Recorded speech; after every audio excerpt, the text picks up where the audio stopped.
और ये मेरी जो धर्म पत्नी एक गधी थी। बोझा ढोड़ो कर इसकी पीठ पर घाव हो गया था। मैं कौवा इसकी पीठ पर बैठता था, इसके घाव को अपनी चोंच से खरोदता था। ये ऊंचक ऊंचक कर भागती थी गधी। मेरे को बड़ी प्रसन्नता होती थी। 3 महीने निकल गए, 4 महीने निकल गए, ये मुझसे पीछा छुड़ाकर हरिद्वार भाग गई। मैं इसको ढूंढते ढूंढते हरिद्वार चले गया। फिर मिली, मैंने फिर घाव को खरोदा, ये गंगा जी में कूद गई। हम दोनों गंगा के जल में मर गए। मरने के बाद ये मेरी पत्नी बन गई, मैं इसका पति बन गया।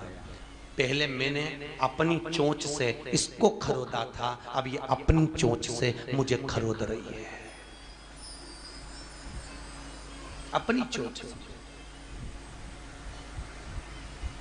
गुरुजी, आपने अपना कर्म कहा, अब मेरा कर्म सुनाओ कि मैंने कौन सा पाप किया जिसके कारण मेरा हाथ कटा। मैंने कभी झूठ नहीं बोला, कपट नहीं करा। गुरुजी बोले बिल्कुल सत्य करा है कि तूने कभी जिंदगी में झूठ नहीं बोला, कपट नहीं करा, छल नहीं करा, बेईमानी नहीं करी। पर सुन, पूर्व में तू एक संत था, वन में बैठकर तपस्या कर रहा था, एकाग्र चित्त में तूने नियम लिया था कि झूठ नहीं बोलेगा। वन में बैठकर तप कर रहा था, एक कसाई के हाथ से गाय छूटकर भाग गई। तू जहां बैठा था वहीं पर गाय छूटकर कहीं आगे भागी। कसाई ने आकर तुझसे पूछा, तुमने कहीं गाय देखी है? तूने वचन दिया था कि सत्य बोलेगा, नियम लिया था सत्य बोलने का, तो सत्य के चक्कर में तूने हाथ का इशारा कर दिया कि गाय उधर गई है। कसाई गया, गाय को पकड़ा, काट दिया। जो गाय कटी थी वो बहू बनी, जिस कसाई ने काटा था वो उसका पति बना, और तूने हाथ का इशारा करा था इसलिए तेरा हाथ कटा। कर्म का भोग मनुष्य को भोगना पड़ता है। मृत्यु लोक में केवल हम कर्म का भोग भोगने के लिए आए हैं। अगर कोई ये गाली भी दे तो समझ लेना कि हमारे कर्म का भोग है, पुराना कुछ रह गया होगा तो आज ये कर रहा है।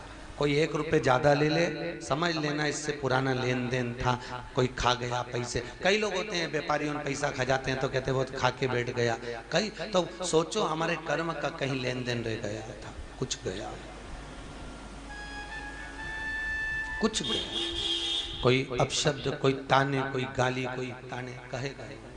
फिर वही बात, मत बुरे कर्म कर बंदे वरना पछताएगा। भगवान की आंखों से तू बच नहीं पाएगा, तू बच नहीं पाएगा। अरे ओ अज्ञानी मत कर नादानी। मनुष्य का शरीर केवल भोगने के लिए उत्पन्न हुआ है। महाराज भोगो। पत्नी मिली है, जैसी मिली, कोई कहता है ये गाली देती है, कोई कहता है अपशब्द कहती है, कोई बहुत प्रेम करने वाली मिलती है, कोई स्नेह करने वाली मिलती है, समझ लो। कोई बहुत सेवा करने वाली मिलती है, कोई नहीं सेवा करती है, जरा जरा से में झगड़ा कर लेती है। सोचो, तुमने किसी गौ माता को रोटी खिलाई होगी, तुमने किसी गौ माता को प्रेम करा होगा, किसी गौ माता के सिर पर हाथ रखा होगा, मस्तक सहलाया होगा, गले को सहलाया होगा, किसी गौ माता की सेवा में तल्लीन रहे होगे, किसी गाय को 1 रोटी जरूर दी होगी, किसी गौ माता को दरवाजे पर रखा होगा, सेवा करी होगी। वही गाय मरने के बाद तुम्हारी बहू बनकर तुम्हारी सेवा करती है। और मालूम पड़े तुमने किसी को अपशब्द कहा, ताने दिया, गाली दिया, कुछ भी कहा, बाद में वही हमारे से भोगने के लिए हम सम्मुख में आ जाते हैं। सोच सोचो,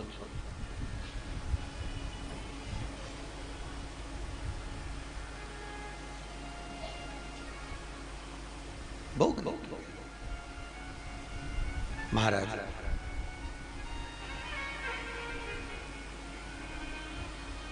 वो धृतराष्ट्र की धर्म पत्नी नहीं कहेंगे, पत्नी, क्या नाम था? अरे बोलो, गांधारी। कितने बच्चे मरे उसके? 100। कुछ तो किया होगा,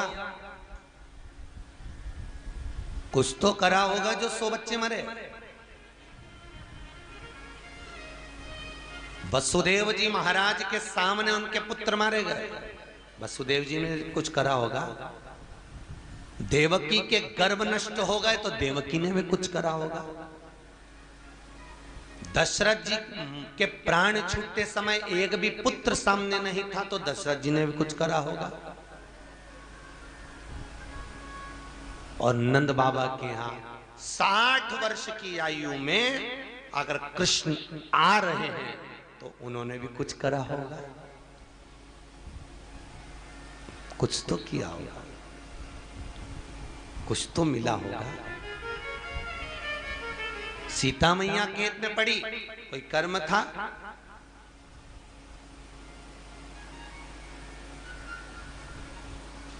16,108 रानियों के साथ में भगवान का विवाह हुआ, पर राधा का नाम उस 16,108 रानी की लिस्ट में नहीं था। उसमें भी कुछ तो राधा ने किया होगा, कुछ तो।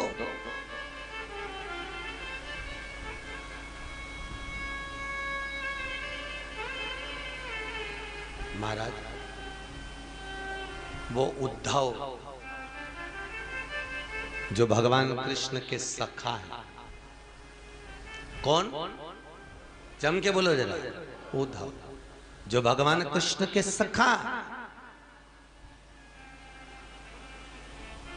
कृष्ण ने उनको सखा माना है, अपने साथ में रखा।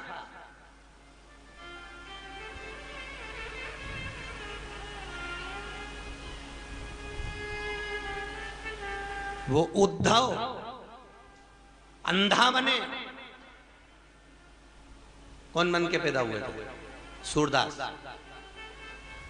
वो उद्धव जो भगवान कृष्ण के साथ में रहे, भगवान कृष्ण के सखा बने, जो भगवान कृष्ण के संग में रहकर भगवत भजन में लीन रहना चाहते थे, जो गोपियों को उपदेश देते हैं, जो गोपियों के संग में पहुंचकर ज्ञान को प्रदान करते हैं, ऐसे उद्धव जी भी मरने के बाद सूरदास का जन्म पाते हैं। कुछ कर्म किया होगा।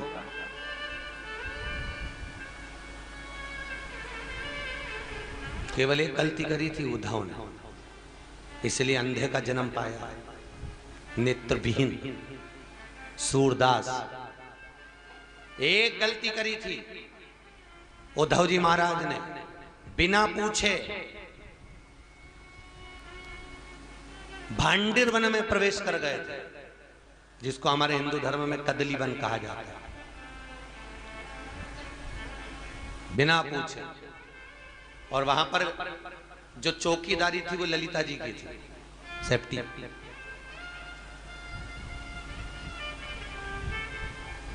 ये जो हॉल है, इस हॉल में मंडल बने हैं, ब्राह्मण लोग पाठ कर रहे हैं, तो ब्राह्मण अपनी पोथी की रक्षा करते हैं। जिस पोथी का पाठ कर रहे हैं उसकी पूजन की व्यवस्था, पाठ की व्यवस्था।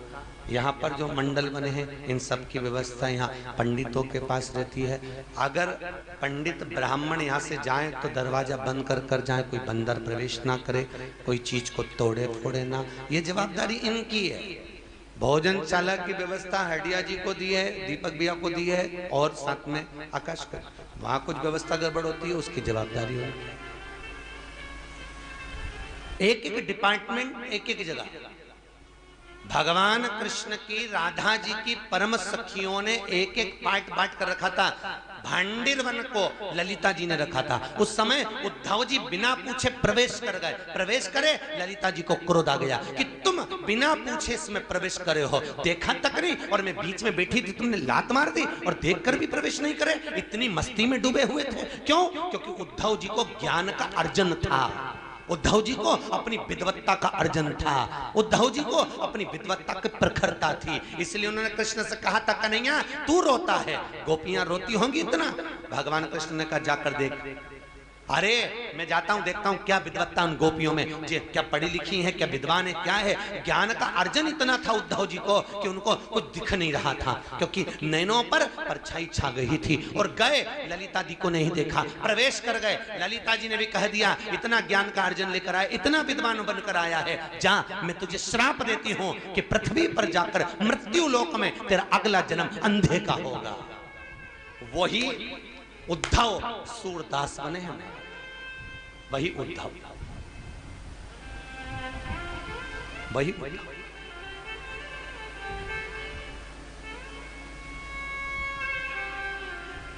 और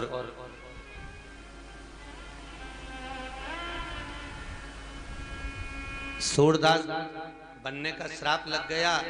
उद्धव जी महाराज को भी गुस्सा आया तो ललिता जी से कह दिया, मैं तो सूरदास बनूंगा पर मेरे कल्याण के लिए तुझे पृथ्वी पर फिर जन्म लेना पड़ेगा। श्राप भी आपने दिया है, रोग भी आप दे रहे हो तो दवा भी आप दीजिए। तुम्ही ने दर्द दिया है, तुम्ही दवा, आपको जन्म लेना पड़ेगा। ठीक है, वही ललिता, उद्धव तो सूरदास बने और ललिता बनी एक कन्या, छोटी सी कन्या। अकबर की एक हिंदू धर्म पत्नी थी जिसका नाम था, जम के बोलो, जोधाबाई। तालाब में स्नान करने गई थी, एक छोटी सी कन्या को डूबते हुए देख लिया था। जोधाबाई तैरना जानती थी, कूद पड़ी और कन्या को निकाल कर वापस लिए।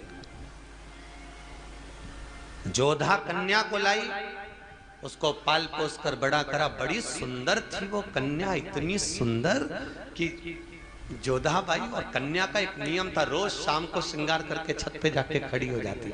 जोधाबाई ने पूछा, बेटा तू रोज शाम को श्रृंगार करके छत पे क्यों खड़ी होती है? कन्या कहती, इस समय मेरे प्रीतम के आने का समय है। तू इतनी सी, तेरा प्रीतम कहां से आएगा? प्रीतम कौन था? अरे बोलो तो, कृष्ण। मेरे प्रीतम के आने का समय, तैयार होकर रोज शाम को खड़ी हो जाती, इतनी सुंदर श्रृंगार करती। तो एक दिन जोधाबाई ने कह दिया, कन्या एक बार मेरा भी श्रृंगार कर, इतना सुंदर। कन्या ने जोधाबाई का श्रृंगार करा। जोधा की उम्र उस समय पर 72 वर्ष की हो चुकी थी। कितने वर्ष की? जम के बोलिए, 72। इतना सुंदर श्रृंगार जोधाबाई का करा गया।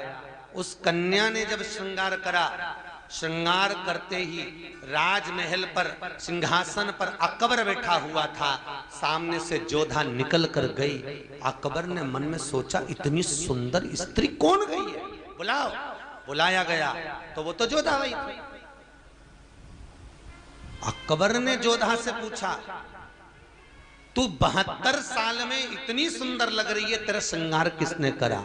अकबर को लगा 72 साल की बुढ़ी को जिसने जवान कर दिया श्रृंगार कर कर, तो वो कितनी सुंदर होगी, उसको मैं अपनी अर्धांगिनी बनाऊंगा, उसको मैं अपनी बनाऊंगा। जोधा, श्रृंगार किसने करा? जोधा ने छुपाया। कन्या मालूम नहीं है कि कन्या है, छुपा बताया कन्या है। बताओ जोधा, श्रृंगार किसने करा? पूछा गया, मेरी एक बेटी है, मुझे पानी में डूबते हुए मिली थी, मैंने उसको पुत्री के रूप में माना, और तुम कह रहे हो सिर्फ मुझे बताओ कन्या कहाँ है? जो कन्या को देखा इतनी सुंदर थी, इतनी सुंदर कि अकबर उस कन्या को छूने के लिए जैसे गया, छूते ही अकबर लकवे की बीमारी में हाथ पैर से विकलांग होकर गिर गया। अकबर भूमि पर पड़ा है, विकलांग होकर जमीन पर पड़ा, हाथ पैर काम नहीं कर रहा, सुन्न हो गए, ना हाथ हिले ना पांव हिले। ले जाकर पलंग पर पटका, सारे वेदों को बुलाया, सारे डॉक्टरों को बुलाया, सब औषधि दिए, पर अकबर ठीक नहीं हुआ। अकबर ठीक नहीं हुआ। बीरबल को मालूम पड़ा, वृंदावन की रज में एक अंधा बाबा रहता है। कौन? अरे जम के बोलिए, सूरदास। वो भजन से इलाज करता है, मात्र भजन गाता है और लोगों का इलाज हो जाता है। कथा भी कई चीजों का इलाज करती है साहब, वो भजन से इलाज कर देता है। सूरदास को बुलाया गया, आंख के अंधे सूरदास राजभवन में आए। अकबर बीमार पड़ा है। सूरदास जी ने पूछा बीरबल से, बताओ हुआ क्या था? कि कुछ नहीं, एक कन्या को छू लिया था, छूने के कारण यह हाल हो गया। सूरदास कहता है, इलाज बाद में करूंगा, पहले कन्या को मैं भी छूंगा। इलाज बाद में करूंगा, पहले उस कन्या को एक बार छूकर मैं भी देखूंगा। बीरबल कहते हैं, अब तो वो कन्या जहां से निकलती है पूरी रास्ता साफ हो जाती है। क्योंकि अकबर की ये स्थिति है तो सामने वाला व्यक्ति अगर भूल से भी छू लेगा तो उसकी दशा क्या हो। वो कन्या अब जहां से निकलती वहां रास्ता साफ। नहीं नहीं, उस कन्या के चरण छूंगा, एक बार उसको छू कर देखूंगा तब इलाज करूंगा। और सूरदास दरवाजे से बाहर निकल रहे थे, वो कन्या प्रवेश कर रही थी। प्रवेश करते ही कन्या आवाज लगाकर बोली, क्यों रे अंधे, यहां कैसे आ गया। सूरदास जी